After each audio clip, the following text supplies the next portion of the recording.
ওমর বলল, আমি মারবো বেটা মুহাম্মদ সাল্লাল্লাহু আলাইহি ওয়াসাল্লামকে। সব 12,000 লোক এভাবে হাত তালি মেরে বলল, খাত্তাবের বেটা ওমর ছাড়া কেউ মারতে পারবে না। ওমর বলল, মারতে পারলে কি দিবা? তাকে কয়েকটা পুরস্কার ঘোষণা করলো। ওমর বলল, দিবা তো আবু জেহেল? বলে, হ্যাঁ দিব। বলে, তুমি পাহাড়ে হাদা, কুবা পাহাড় বলে একটা পাহাড় রয়েছে, মক্কার লোকেরা ওই পাহাড়ে হাত দিয়ে কথা দিলে সেই কথা তারা পোড়া করত।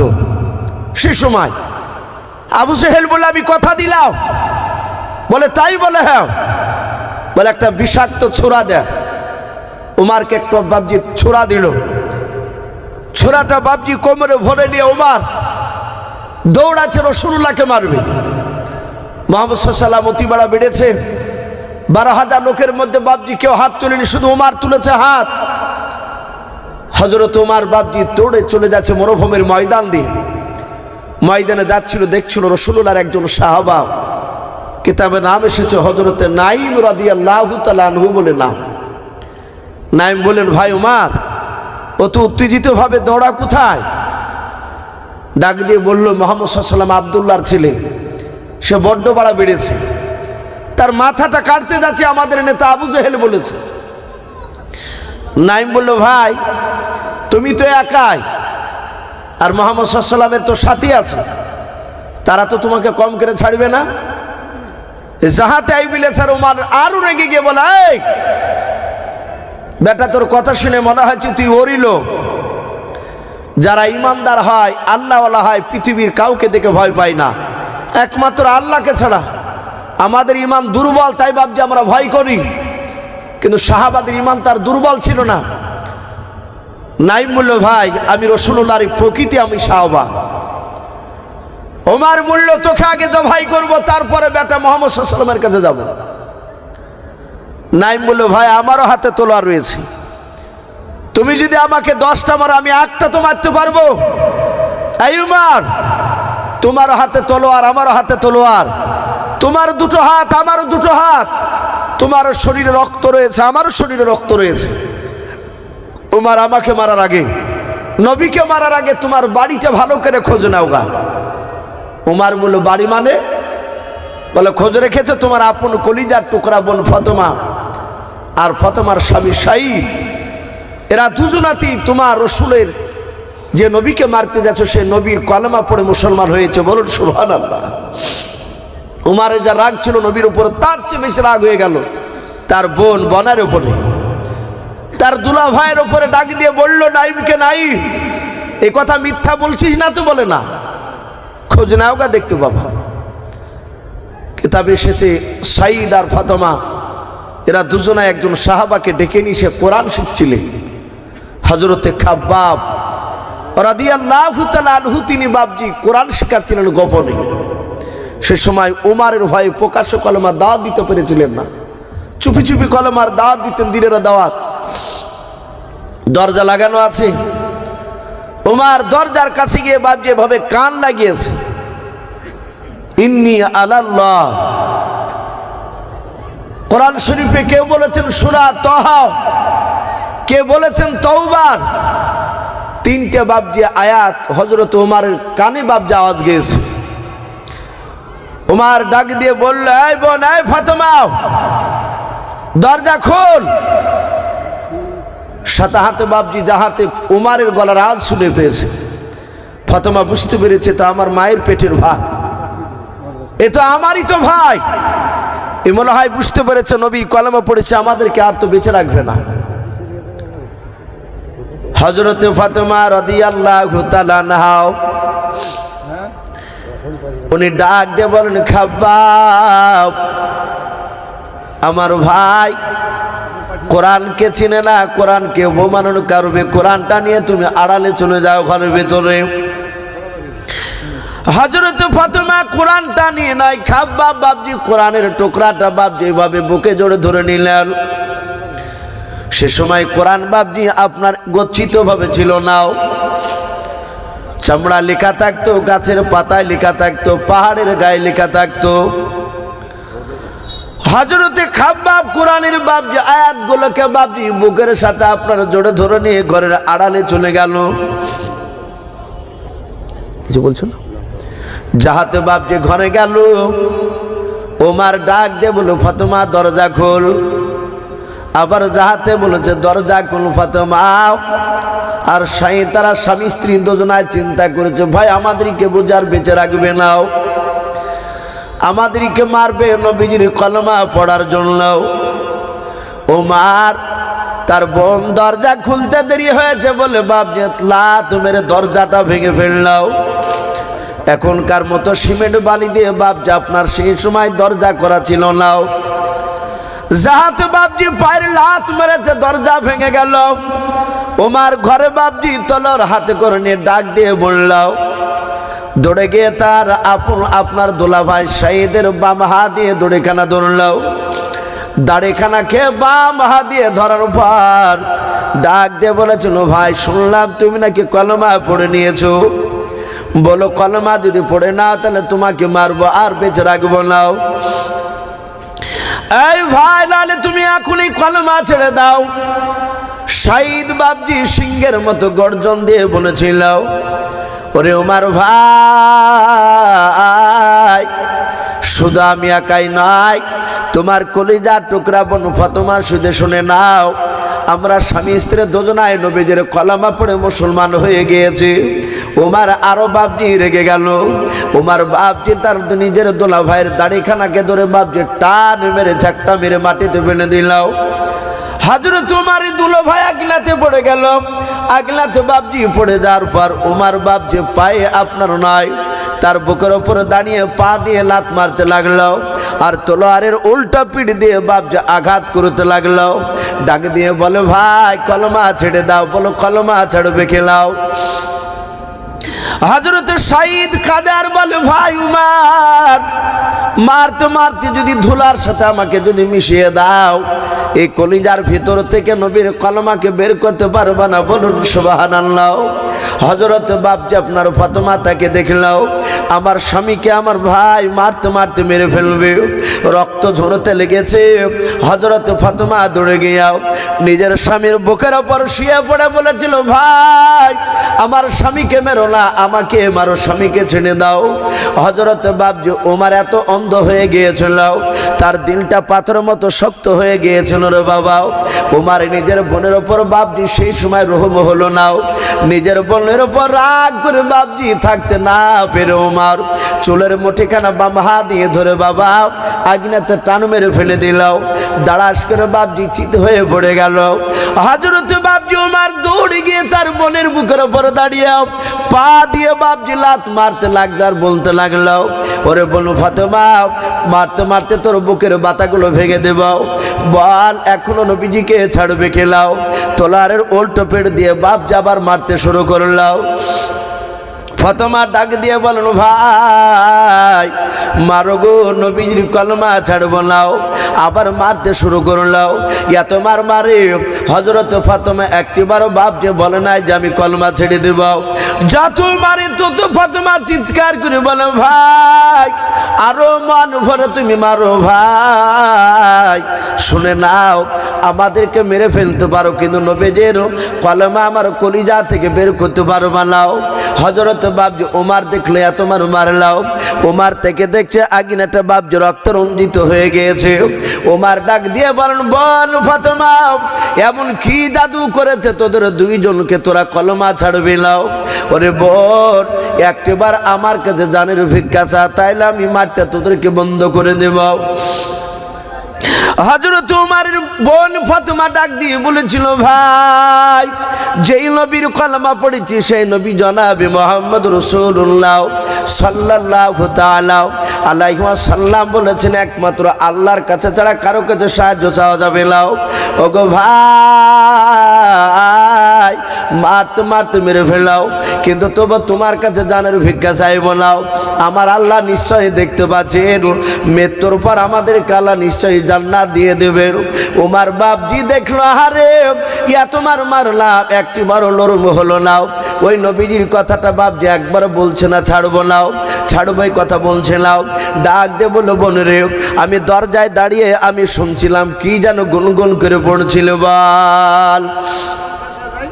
ওইদিকে খাব্বাব বাপজি ঘর থেকে সবগুলো বাপজি শুনছিলাম।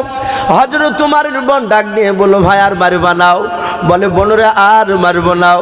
বলো, কি পড়ছিলে? বলো, ভাই যেই নবীর জন্য তুমি আমাদেরকে মারতেছো। বলে, হ্যাঁ, সেই নবীর ওপরে মহাগ্রন্থ আল কোরআন নাজিল হয়েছে। বলে, তাই নাকি? বলে, হ্যাঁ। বলে, কই কোরআনটা নিয়ে এসো। বলে, ভাই তুমি অপবিত্র নাপাক অবস্থায় আছো, এই কোরআন শরীফটা তোমার হাতে দেওয়া যাবে না। ওমর বললে, একটু দূর থেকে কি দেখা যাবে না? বলে, হ্যাঁ।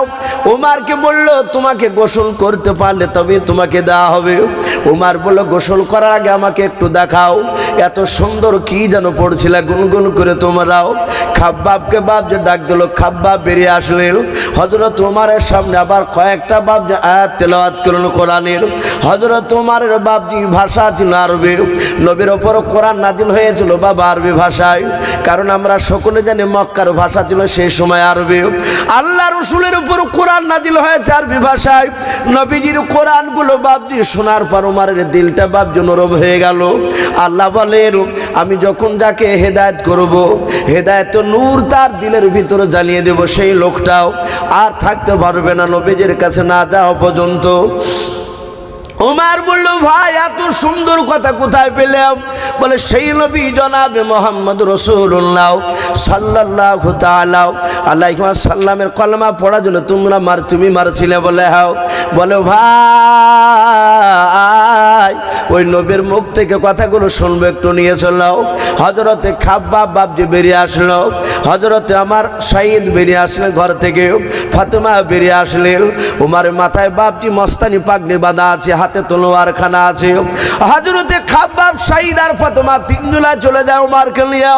আল্লাহর নবী জনাবে মোহাম্মদ রাসূলুল্লাহ সাল্লাল্লাহু তাআলা আলাইহি ওয়াসাল্লাম বিশ্বদরদী নবী আমার অনেকগুলো সাহাবাকে নিয়ে বাপজি কথা বলছিলেন। আল্লাহর নবী তাকে দেখলেন, ওমর আসতেছে আমার সাহাবাদেরকে নিয়ে। সাহাবারা ডাক দিয়ে বলে, নবী গো, ওই দেখেন আমার আপনার দুশমন ওমর আসতেছে, সাহাবাদেরকে ধরে নিয়ে। মনে হয় তার বোন কলমা পড়েছে বলে হয়তো আপনার কাছে নিয়ে এসে আপনার সামনে মারবে। নবী গো, আপনাকেও মারতে পারে। ওগো আল্লাহর নবী, একটুবার হুকুম করে দেন, ওমর আপনার দরবারে আসার আগে আমরা দৌড়ে গিয়ে ওমরকে জবাই করে দিয়ে জাহান্নামে পাঠিয়ে দিই। আমরা সবাই মিলে এখানে একত্রিত আছি। আল্লাহর নবীজি বাপ যেভাবে পেছন করে বলেন, সাহাবা তোমরা কি জানো ওমর আমাকে মারতে এসছে? বলে, তা জানি নেও, কিন্তু আমাদের ধারণা আপনাকে মারতে আসতে পারে হয়তো। আল্লাহর নবী বলেন, ওরে সাহাবারাও, আমি গতকালকে ওমরের জন্য আমি দোয়া করেছি, বলুন সুবহানাল্লাহ। আমি জানি না ওমর আমার কাছে কলমা পড়তে আসছে না ওমর আমাকে মারতে আসছে, আমি জানি না। এই সাহাবারাও, তোমরা সবাই মিলে এখানে দাঁড়িয়ে থাকো, কেউ যেন সামনের দিকে পা ফেলে আগে যাবা নাও। আমি বারণ করলাম, এই জায়গায় দাঁড়িয়ে থাকবাও, দেখে ওমর আমার সঙ্গে কি ব্যবহার করে তোমরা দূর থেকে দেখে ভাও। আল্লাহর নবীজি বাপনি সাহাবারা বলেন, আমার নবীজি আমাদেরকে বারণ করলেন সামনের দিকে যাবা নাও। সাহাবা ওমর বাপজি হযরতে খাব্বাব, সাইদার ফাতেমাকে নিয়ে আসতেছিলেন বাবা। নবীজের কাছে তখনও কাছাকাছি আসতে পারে নাই, প্রায় 25 থেকে 30 হাত বাপজি দূরে ছিল আল্লাহর নবীজের সাহাবা ওমর। আল্লাহর রাসূল বাপজি দূর থেকে বাপজি দাঁড়িয়ে থাকতে পারলেন না। ওমর কাছে আসতে দেখে নবী আমার দৌড়ে ওমরের কাছে চলে গেলেন। সাহাবারা বলেন, আমরা তাকে দেখলাম। নবী আমার ওমরের কাছে যাওয়ার পর ওমরের গলার বাপজি পাঞ্জাবি খানা, এভাবে জামাখানা কলার খানাও আল্লাহর নবীজি ধরে দাঁড়িয়ে গেলেন। ওমর দাঁড়িয়ে গেলেন, নবীজির পা থেকে মাথা পর্যন্ত ওমর বারবার শুধু তাকে দেখতেছে। হাতে বাপজি তলোয়ার খানা, ওমরের হাতেও লম্বা তলোয়ার। আল্লাহ আল্লাহর নবী বলেন, ওরে উমার আর কতদিন পাগলামি করবা? আল্লাহ রাসূল আবার ডাক দিয়ে কলার খানা ধরে বলেন, উমার ওই দেখো তোমার সাথী ভাইরা, শুধু তোমার ভয়ে কলমার দাঁত প্রকাশে দিতে পারি না রে ভাই উমার। ওরে উমার অনেক পাগলামি করা হয়েছে, আর পাগলামি করো না রে উমার। উমার কোনো কথা বলে নাই, শুধু নবীজের বাপ যে কান্না দেখতেছে, নবীর চোখ দিয়ে পানি ঝরতেছে। আল্লাহ রাসূলের কান্না দেখে উমার থাকতে পারে নাই, উমারের চোখ দিয়ে পানি গড়ায়। আল্লাহ রাসূল কলার খানা ধরে আর ঝিটকে টেনে টেনে মেরে বলেন, ওরে উমার আর পাগলামি করো বালাও। উমার আমার এটা মনের আশাও, তুমি আমার সাথী ভাইদেরকে নিয়ে তুমি নেতা হয়েও, তুমি এই কমান্ডার হয়ে কলমার দাওয়াত দিবা, বলুন সুবহানাল্লাহ। উমার বাপজি সহ্য করতে পারলো না। আল্লাহ রাসূল বলেন, উমার এখনো তুমি আমাকে চিনতে পারো না। এই উমার আমি তোমার দরদি মায়ের নবী, একটু আমার দিকে ভালো করে তুমি তাকিয়ে দেখো। এই উমার একটু মহব্বত নজরে একটু আমার দিকে তাকিয়ে দেখো রে উমার। উমার ফ্যাল ফ্যাল করে চাতক পাখির ন্যায় চেয়ে রসুলের চেহারার দিকে চেয়ে থাকার পর পায়ের তলে উমার তলোয়ার খানা নবীর সামনে ফেলে দিলেন। ডাকে দিয়ে বলেন, হুজুর আমি আপনাকে এতদিন চিনতে পেরেছিলাম নাও, আপনার কোরআনের কথাগুলো আমার কানে গিয়েছিল না, আজ কানে গিয়েছে। ও নবীজি আপনার কাছে তলোয়ার খানা দিয়ে দিলাম, আমি অন্যায় করেছি নবী, এত বড় অন্যায় করেছে, অন্যায়ের ক্ষমা হবে নাও। নবী গো আপনি তলোয়ার দিয়ে আমাকে জবাই করে দেন। আল্লাহর নবীজি বাপজি আর মারলেন লাও। ওমারকে পাঁজা মেরে ধরে বলেন, ওমার রে আমি রহমাতুল লিল আলামিন পয়গম্বর, জোরে বলুন সুবহানাল্লাহ। ওবার আমি বদলা নিতে আসিনি। এই ওবার আমাকে যে আল্লাহ রহমতের নবীকে পাঠিয়েছে, ওবার আমি তোমাকে সব মাফ করে দিয়েছি। আমার নিশ্চয় আল্লাহ তোমাকে মাফ করে দিয়েছেন। ওবার তুমি কলমা পড়ে নাও। ওমার কলমা পড়ে বাপজি মুসলমান হয়ে গিয়েছিল। নবী বললেন, ওমার তুমি আজ থেকে মুসলমান। ওমার বলল, হুজুর আমি আজ বুঝতে পেরেছি এটা সত্য ধর্ম। হে নবী আর ভয়ের ব্যাপার নেই, এবার আমার সঙ্গে চলো। মক্কা নগরে ওপেন কলমার দাওয়াত দিব, দেখি কোন বেটা ওমার সামনে এসে দাঁড়ায়। মানুষ সবাই আবু জেহেল উতবা সাহেবরা অবাক যে আমার দলের হয়ে গেল, আবার আমার বিরুদ্ধে চলে আসছে। বাপজি সে ওমার রসুলকে বাপজি মারতে গিয়ে রসুলের ওপর ঈমান এনেছিল। আবু জেহেল শত চেষ্টা করে নবীকে বাপজি শেষ করতে পারেনি। তা আমি প্রতিটা বাপজি ভাইদেরকে বলবো, নবীর কথা না মানার কারণে বিশ্বনবী বলেছিলেন, চাচা আপনাকে আজ থেকে মানুষেরা আবু জেহেল বলে ডাকবে, আবুল হিকাম বলে মানুষ কেউ আপনাকে ডাকবে না। তাই বাপজি আমরা সকলে জানি আবু জেহেল ছিল মূর্খের বাপ। জানার পরও বাপজি রসুলের দিনকে সে মানেনি, নবীর ওপর অত্যাচার চালিয়েছিল। আমি প্রতিটা বাপজি ভাই মা বোনদেরকে বলবো, বাপজি আমরা জানি যে 5 ওয়াক্ত নামাজ পড়তে হবে, নামাজ না পড়লে জাহান্নামে যেতে হবে, এটা প্রায় মানুষ আমরা জানি। জানার পরও বাপজি আমরা মানতে চাইলে, আবু জেহেলও জানতো মুহাম্মদ সাল্লাল্লাহু আলাইহি ওয়াসাল্লাম আখিরি জামানার রসুল। আবু জেহেল অনেক পরীক্ষা করে দেখেছিল, গোপনে রসুলের ঘরের দরজায় কান লাগিয়ে দেখেছিল কোরআন মুহাম্মদ সাল্লাল্লাহু আলাইহি ওয়াসাল্লামের তৈরি করা নয়, এটা ঐশ্ববাণী, এটা আসমান থেকে এসেছে। জানার পরও বাপজি সে মানেনি। সে জানতো মুহাম্মদ সাল্লাল্লাহু আলাইহি ওয়াসাল্লামের কথা যদি কলমা পড়া যায় ওজনে কম দেওয়া যাবে না। মুহাম্মদ সাল্লাল্লাহু আলাইহি ওয়াসাল্লামের কথা কলমা পড়ে নিলে চিটারি করা যাবে না, মিথ্যাবাদী কথা বলা যাবে না। মুহাম্মদ সাল্লাল্লাহু আলাইহি ওয়াসাল্লামের কলমা পড়ে নিলে 5 ওয়াক্ত বাপজি নামাজের মধ্যে ফাঁকি দেওয়া যাবে না। তাই বাপজি অনুরোধ করবো প্রতিটা বাপজি ভাইদেরকে মা বোনদেরকে, আমরা 5 ওয়াক্ত নামাজ পড়বো, বলুন ইনশাআল্লাহ। এই ঠান্ডা দিনে বাপজি রাত্রির বেলাতে ফজরের সময় মসজিদে মুসল্লি খুব কম হয়ে যায়। আবার দেখবেন ঘুরতে ফিরতে বাপজি 2 মাস পর মসজিদে যাইয়া সেজদা থেকে বাপজি কপাল তুলবে না। মেলাখানি পর বাপজি নামাজ শেষ করিয়ে বলবে যে ভাই সেজদায় গেলে আর কিচ্ছু ভালো লাগে না। তো তাকে দেখবেন ঠিক ফ্যানের তলে বেটা মসজিদে ফ্যানের তলেই বসে সেজদা মারছে।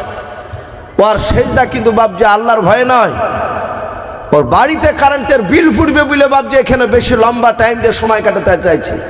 যদি তাই হয় তাহলে শীতের সময় ওই লোকটাকে বাপজি অতক্ষণিক লম্বা সেজদা পাওয়া যাবে, কিন্তু তা নয়।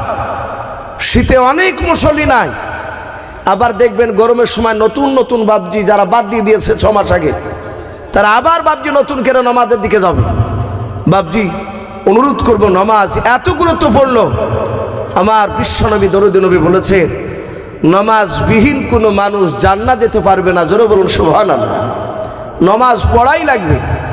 তাই প্রতিটা মানুষ বাবজি নামাজ আমরা পড়ব। নামাজ এত গুরুত্বপূর্ণ। বলা হয়েছে মানুষ যখন মৃত্যুবরণ করে, ছটফট করছে, তার মুখ দিয়ে বাবজি ফেফড়া ওঠে না, অনেক সময় ঘড়ঘড়ি উঠে যায়, কিন্তু সে তাকায়, চোখ দুটো ডাইরেক্ট হয়ে গিয়েছে, সে কথা বলতে পারে না। তখন অনেকে বাবজি চামচ চেকেরা পানি দেয়, তোর মুখে পানি দেয়, শরবত দেয়, এই করে পানি দেয়, কিন্তু তার 2 কষা দিয়ে মুখের 2 সাইড দিয়ে বেরিয়ে যায়। বলা হয়েছে ওই সময় তো লোকটাকে পূর্ব পশ্চিম করে শুয়ে দেন, পশ্চিম দিকে পা করে দেন, ওর জান এখনো বেরোয়নি, হয়তো কথা বলতে পারছে না, তার ভিতরে জ্ঞান আছে। অনেক মানুষ নড়াচড়া করতে পারে না, তার ভিতরে জ্ঞান থাকে।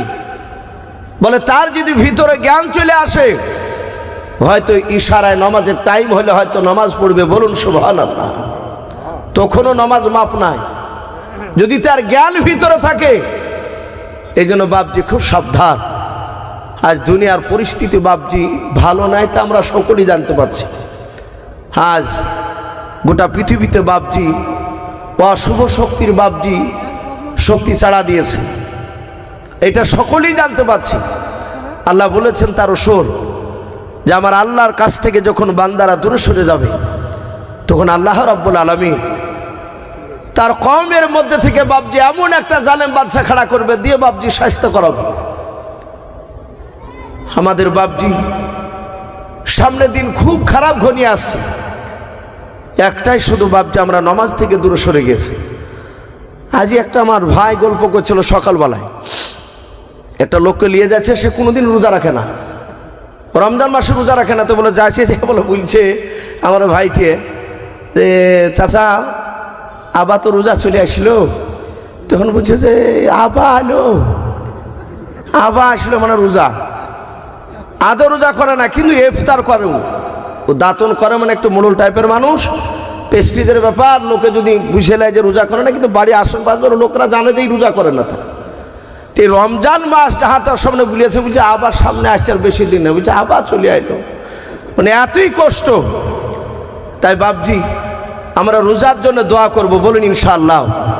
আল্লাহ রাসূল রজব মাস থেকে দোয়া করতে, হে আল্লাহ তুমি রজব মাসে আল্লাহ তুমি বরকত দাও, শাবান মাসে বরকত দাও, এবং রমজান মাসটা যেন পরিপূর্ণভাবে যেন রোজা করতে পারি। বলুন আল্লাহুম্মা আমিন। আল্লাহ রাসূল দোয়া করতে, আমরা একজন এখন পর্যন্ত দোয়া করিনি। ওই মেয়েরা শুধু বলা বলি করছে, মা বোনেরা, হ্যাঁ আবার রোজা আসছে, ইনশাআল্লাহ রোজা করব। আমাদের অনেকের মনেই নাই। তাই বাবজি আমি আপনাদের সকলকে বলবো, রমজান মাস আসছে, আমরা এখন থেকে একদম ওয়াদা করব, হে আল্লাহ 30টা রোজা যেন আমরা করতে পারি, সে তৌফিক দেব। বলুন আল্লাহুম্মা আমিন। এই রমজান মাসে রোজা অনেকেই করতে পারবো না বাপ, ইনশাআল্লাহ আমরা রোজা রাখবো, 5 ওয়াক্ত নামাজ পড়বো। বলুন ইনশাআল্লাহ। তো ভাই যাই হোক, আমি আর লম্বা চড়া করবো না, আমরা একটা ছোট্ট একটা আমি আপনাদের সামনে নাত পড়ে ইনশাআল্লাহ দোয়া হবে। প্রায় 11টা বাজতে চলল। জকুতে করে নবীর ঘরে অগ আম্মা বিটিতে, অগ আম্মা বিটিতে, কাহার আগে কে যাবে সেই খোদার জান্নাতে। মা আয়েশা কয় ফাতেমা অগ জোহরা, আমি জিনার সঙ্গে নিশে আল্লাহর পিয়ারা।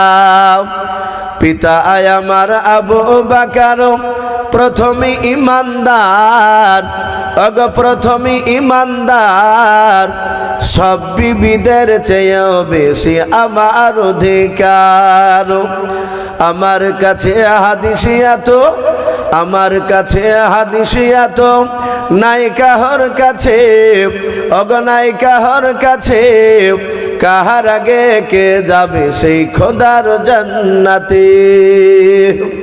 এবার মা ফাতেমা তো জোহরা বলে, মা ফাতেমা বলে ও মা ঠিক বলেছ, মা ফাতেমা বলে ও মা ঠিক বলেছ,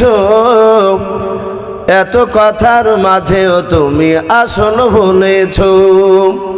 তোমার কাছে হাদিসি আছে, তোমার কাছে হাদিসি আছে, আছে বিপন গরু, নাই যে তোমার আছে আমার নাবির দেহের খুন।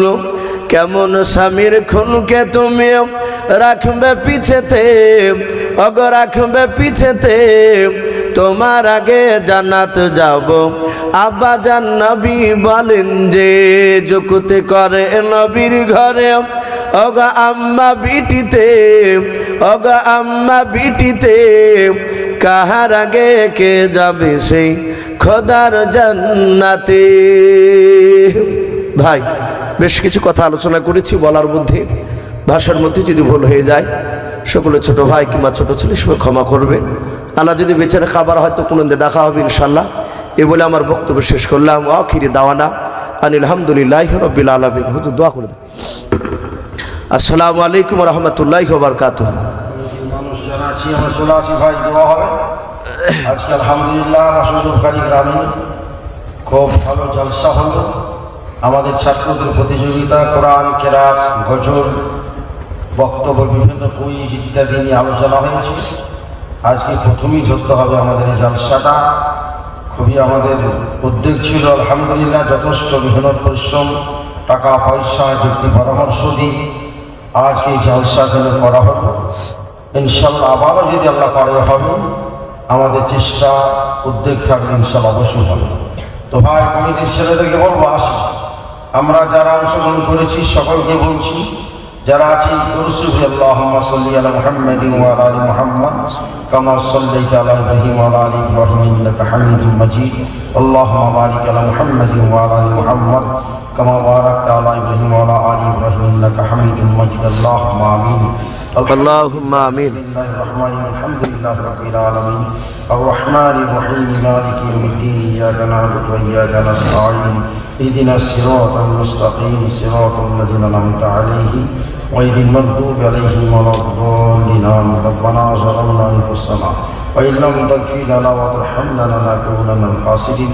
لا إله إلا أنت سبحانك إني كنت من الظالمين. بسم الله الرحمن الرحيم. ألف لام ميم. الله لا إله إلا هو الحي القيوم يا أرحم الراحمين أكرم الأكرمين يا كريم رحيم الله. তোমার শহীদ ভাগ করি সারা গভীর রাত্রে 11টা পর্যন্ত মধ্যে গভীর রাত্রে আল্লাহ তুমি কবুল করে নেব। আল্লাহ আল্লাহ হাত তোলার মুহূর্ত পর্যন্ত যা কিছু অন্যায় করেছি, ছোট বড় গুনাহ, হাতের দ্বারা, চোখের দ্বারা, মুখের দ্বারা, পায়ের দ্বারা, অন্তর দ্বারা, আস্তাগফিরুল্লাহ রাব্বি মিন কুল্লি জামবিন ওয়া তুব মাফ করে দে আল্লাহ। ইয়া আল্লাহ আমাদের জলসা সভাকে তুমি কবুল করে নে আল্লাহ। ইয়া আল্লাহ আমাদের বক্তাদের কবুল করে নাও, শ্রোতাদের কবুল করে নাও। আল্লাহ মাবুন অনেক শ্রোতা শেষে তাদেরকে কবুল করে নাও। যুবক যুবতীদের তুমি কবুল করে নাও। আল্লাহ জলসার মাহফিলকে তুমি কবুল করে নাও। বসতকারী গ্রামের মা বোনেরা